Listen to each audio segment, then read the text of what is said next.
E aí, pessoal, bem-vindos a mais um vídeo explicativo do livro Crônicas de Despertar, Meu Retorno ao Além, do médium Abel Glasser, do Espírito Afonso.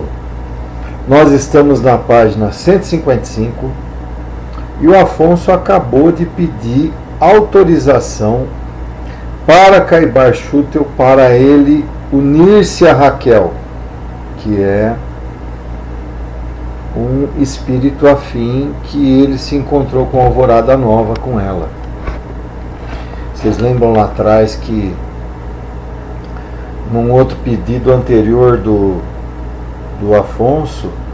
Afonso pediu para voltar para a crosta terrestre para tentar ajudar a família encarnada dele. E Caibar falou assim: olha, você agora não pode voltar.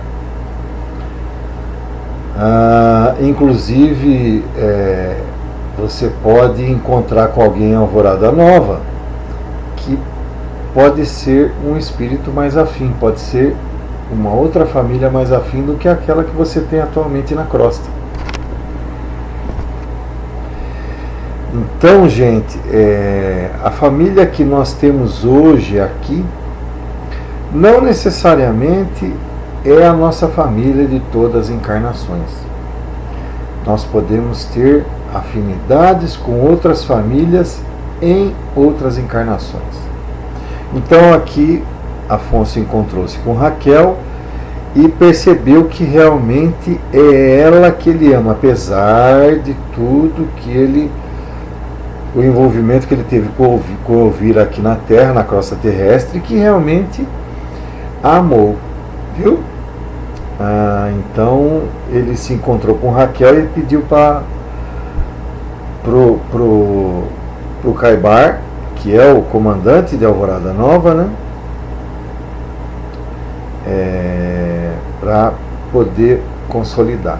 Então Caibar diz que precisa consultar ainda esferas superiores. Gente, vocês imaginem o espírito como Caibar Schutel ainda sendo submisso a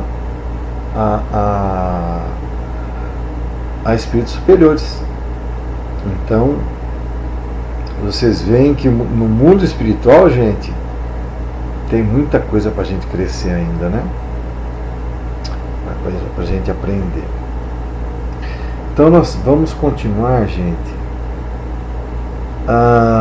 na página 155.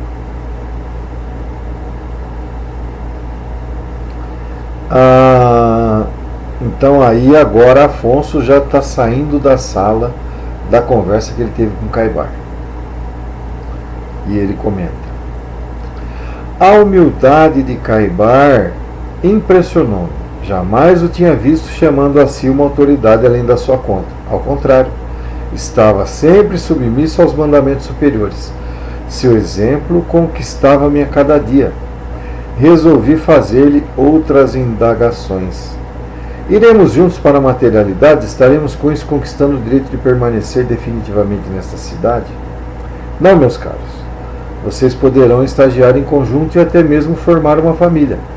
Mas certamente haverão de retornar um dia à carne para prosseguir na trilha evolutiva. No entanto, se a ligação de vocês confirmar-se forte e profunda, nenhum obstáculo os impedirá de terminarem juntos no plano espiritual em caráter definitivo. Tranquilizei-me e voltei um olhar carinhoso a Raquel. Saímos da coordenadoria geral e fomos procurar Rubião, pois interessávamos iniciar de imediato o programa proposto por Caibar. Em poucos dias estávamos reunidos no departamento de reencarnação, onde fomos autorizados a conhecer um pouco mais de nossas vidas passadas. Não houve surpresa. Raquel e eu éramos casados na encarnação que precedeu nossa última jornada na crosta. Éramos felizes e nosso amor parecia inesgotável até que um de nossos filhos manifestou-se doente, portador de enfermidade incurável. A nossa irresignação foi tamanha a ponto de questionarmos a justiça divina, o que nunca tínhamos feito, não mais aceitando que Deus era misericordioso e benevolente. Então vocês viram essa prova.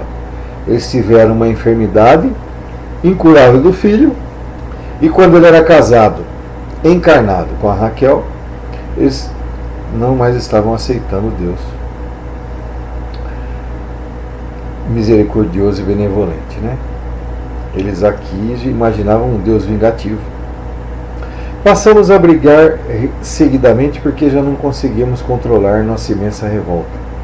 O amor que nos ligava deteriorou-se em face das contínuas agressões. O rapaz, cada vez mais doente e necessitado de carinho e atenção, ressentiu-se e piorou consideravelmente. Nessa ocasião, nosso casamento não suportou a tensão e findou de modo irreversível.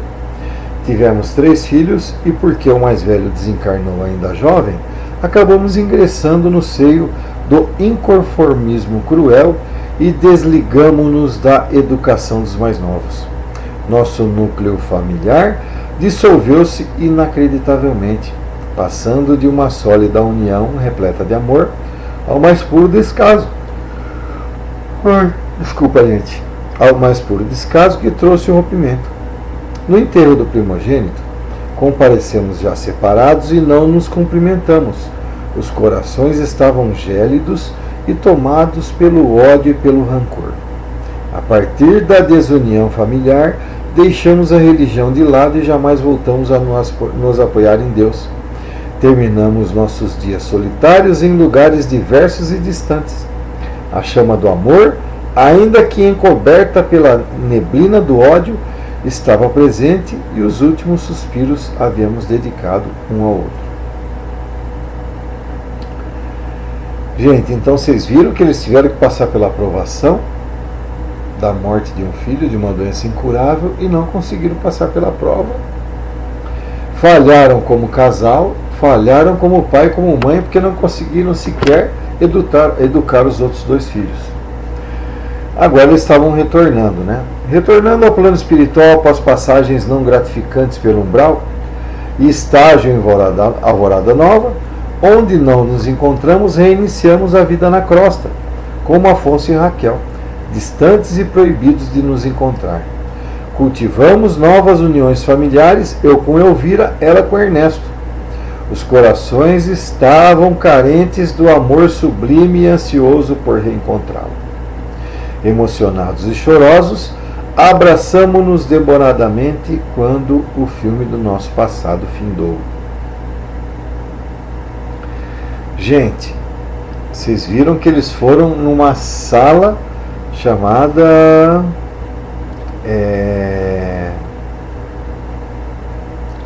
Departamento de Reencarnação. Esse Departamento de Reencarnação normalmente tem uns vídeos lá, né? Vamos imaginar como monitores de computador. Esses monitores são separados e as pessoas veem encarnações anteriores que tiveram, podendo observar tudo aquilo que fizeram de certo e tudo aquilo que fizeram de errado.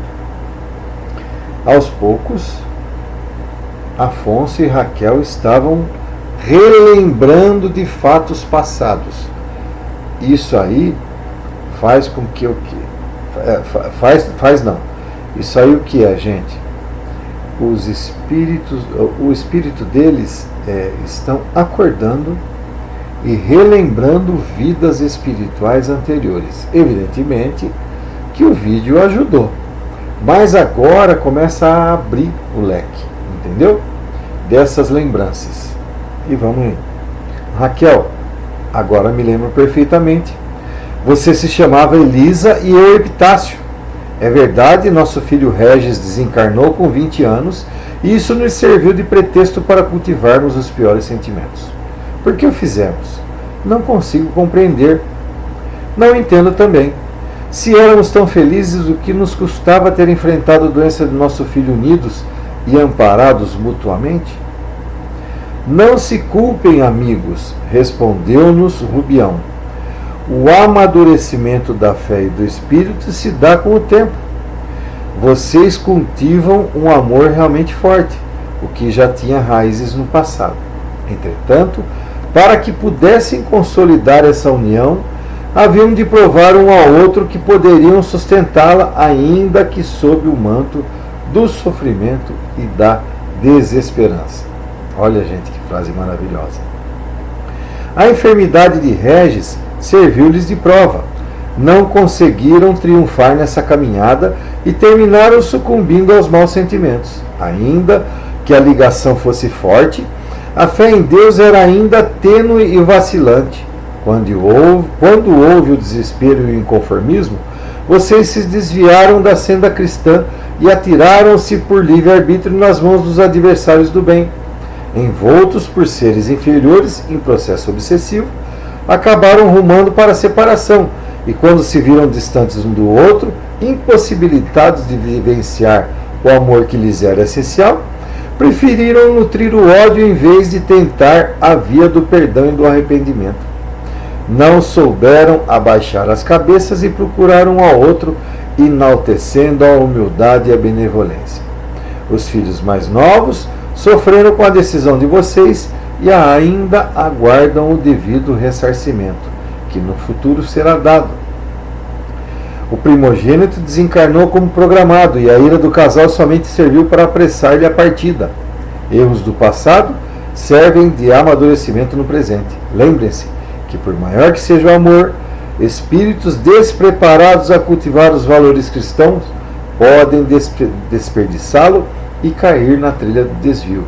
Ainda que houvesse forte ligação entre vocês, não souberam aproveitar a oportunidade que tiveram para enfrentar os obstáculos que a vida material lhes impôs.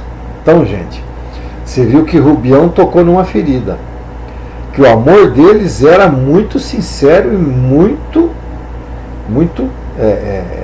forte. Só que a fé em Deus era falha. E para o amor dar certo, você precisa ter muita fé em Deus. Se falhar um dos dois, a hora que vier uma prova, vocês provavelmente irão falhar, como falharam aqui Afonso e Raquel. Realmente, Rubião, nada do que fizemos teve justificativa plausível. Precisamos resgatar nossos erros, disse Raquel. E haverá oportunidade para isso, minha irmã. Mas de início agora, que desvendaram parte do seu passado, vocês devem integrar o programa de assistência espiritual na crosta. Voltaremos a falar sobre tudo o que lhes aconteceu posteriormente. Acatamos de pronto a recomendação e colocamos-nos à disposição para a nova atividade. Àquela altura do meu estágio em Alvorada Nova, percebi que havia refletido mais tempo sobre a minha vida na crosta do que fizera enquanto encarnado. Concluí que me empolgava pela superficialidade das coisas, isto é, não meditava sobre os meus atos e as suas consequências. Mal tinha noção de que deveria levar uma vida honesta e cristã. Durante minha passagem pelo plano físico, julgava que o tempo da vida material era longo e suficiente para dar vazão a todas as minhas ansiedades e desejos. Queria estar sempre em estado de graça, confortavelmente instalado e dedicando-me quase com exclusividade à minha família. Jamais tive preocupação social, nem desejei voltar-me ao semelhante desfavorecido, pois achava que cada um tinha que cuidar de si. Isso é a prova inconteste do egoísmo de cada um. Nós pensamos muito dessa maneira, viu, gente? A gente não pensa nos menos favorecidos, porque muitas vezes a gente acha que cada um tem que cuidar de si. E não é bem assim, né? O planeta Terra só vai sair de provas e expiações o dia que todos os seres humanos, sem exceção, tiverem mais empatia um pelo outro. Nós nos preocuparmos não só com o nosso cotidiano, com os que estão ao nosso lado, mas os do mundo todo. né? Outra concepção errônea que me envolvia era de que se alguém nascia pobre ou com alguma enfermidade crônica, não seria problema meu, já que não me cabia questionar os desígnios do destino.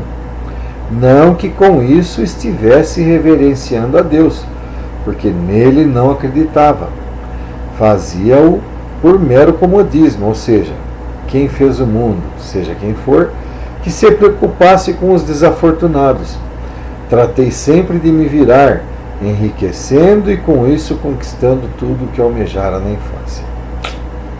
Tristes equívocos do meu passado, pois a vida material não foi tão longa quanto eu julgara, nem tampouco tive tempo suficiente para desfrutar do patrimônio que acumulara. Outra ironia em minha caminhada é que o ser humano, e eu não fui diferente, está quase sempre satisfeito. Há alguma coisa que está faltando, pensava naquela época. E com isso, jamais deixei de buscar riqueza material sem que isso me acrescentasse valores morais. Gente, a nossa concepção de felicidade tem muito de material, né? Então nós ficamos felizes por comprar um carro novo, nós ficamos felizes por adquirir uma casa, nós ficamos felizes, enfim, pelo materialismo, sendo que a felicidade real de outros mundos não tem nada a ver com isso, né? Mas é a felicidade que nós nos baseamos no materialismo. No entanto, não é, né? Nós temos muito a aprender ainda, minha gente. É certo que dentre tantos encarnados não fui dos piores, porque nenhum crime, ao menos da lei dos homens, pratiquei e evitava fazer mal às pessoas que me cercavam. Entretanto, quando passei a estagiar na colônia, notei que a situação de omissão inexiste no plano espiritual. Estar indiferente ao próximo e suas dificuldades significa, de algum modo, fazer-lhes mal. Em Alvorada Nova, comecei a aprender a razão da caridade. Todos temos o dever de auxiliar o semelhante e, se não o fizermos, também estaremos em débito. Logo, essa fora a minha maior falta, uma vida dedicada ao egoísmo. Ao rever Raquel, aquela a quem meu coração foi definitivamente entregue no passado, tive a nítida impressão de que perdera muito tempo na última jornada. Deveria ter seguido os conselhos de Pedro, meu caçula, ingressando no contexto da caridade e do desprendimento dos bens materiais. Aqui, gente, eu vou discordar dele. Tive a nítida impressão de que perdera muito tempo na última jornada. Não concordo. A última jornada que ele teve está servindo de ensino para ele agora, que ele está enxergando tudo o egoísmo que ele tinha e que ele precisa mudar. Tivesse agido assim, e estaria bem melhor, ou seja, caridade, desprendimento dos bens materiais. Talvez até podendo desfrutar de um maior período ao lado da minha querida Raquel, antes do retorno à carne. Sabia que não poderia ficar em definitivo com ela na colônia, embora alimentasse no íntimo essa esperança. Iria, no entanto, trabalhar e lutar para essa oportunidade. Sem desespero ou revolta, acatamos a missão proposta por Caibar e decidimos desempenhá-la da melhor forma possível. Em algum tempo, chegou o instante de visitarmos pessoalmente a crosta. Apreensivos, despedimos-nos carinhosamente e partimos para locais distintos. Nossas tarefas não estavam ligadas ao acompanhamento de nossos familiares, pois não havia preparo suficiente para isso. Olha lá. Nem a Raquel e nem o Afonso visitaram a crosta para estar no meio dos parentes, porque eles não estavam preparados espiritualmente para isso. Olha isso, gente. Um parente desencarnado somente é autorizado a visitar outro no plano físico quando tem estrutura emocional e evolução espiritual compatíveis, já que deverá mais auxiliar do que prejudicar o encarnado. Nós temos um exemplo disso no nosso lar, né? Quando André Luiz visita a família, que ele sente ciúme da esposa estar casada novamente, a faixa de pensamento que ele entra, ele vai para o umbral quase imediatamente. Só que ele entende na hora que ele fala, não, eu não posso pensar desse jeito. Eu tenho que ter amor para com a minha mulher, para com os meus filhos. E também para com essa nova pessoa que está casada com minha ex-mulher, com minha viúva. Então imediatamente ele volta ao plano da crosta e fica junto dos familiares, observando a família. Isso aí está no filme Nosso Lar e no livro Nosso Lar, né? Então, aqui um parente desencarnado somente é autorizado a visitar outro no plano físico quando tem estrutura emocional e evolução espiritual compatíveis, já que deverá mais auxiliar do que prejudicar o encarnado. Muitas vezes a gente recebe, nas sessões de desobsessão,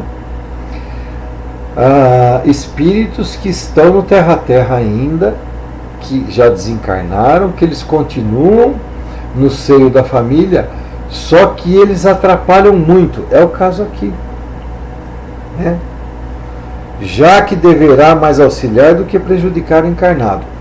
É uma das coisas que a gente sempre tenta fazer nas sessões de desobsessão, é explicar isso para o espírito, né? Explicar isso.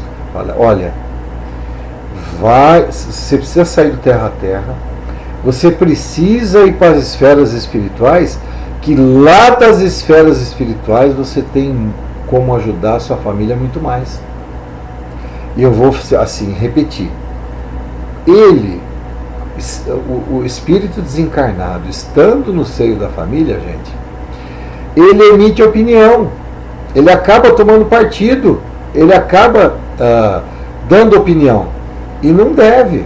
Um espírito inferior da família jamais pode dar o palpite ou opinar sobre alguma coisa que está acontecendo. E como ele está lá participando do dia a dia da família, ele vai estar dando opinião, ele vai tomar partido. Não pode, gente. O espírito que está no terra-terra não pode. O espírito que está no terra-terra. Os anjos guardiões, os espíritos superiores que estão pertencentes naquela casa, esses sim que tem que dar opinião, porque são boas opiniões, são bons conselhos. Se a pessoa vai seguir o bom conselho ou o mau conselho, cabe ao livre-arbítrio dela. Entendeu? Então é muito complicado esse negócio, viu? Do encarnado ficar no seio da família no terra-terra. Complica muito, tanto a situação da família, como a situação do encarnado, porque ele se transforma no obsessor. Então, gente, por hoje é isso. Estamos na página 161, tá bom? Lembrando vocês, vão lá, curtam o vídeo, inscrevam-se no canal, compartilhem esse conteúdo com o maior número de pessoas possíveis, para que a nossa querida doutrina dos espíritos cada vez seja mais disseminada nesse nosso planeta Terra. Um abraço a todos.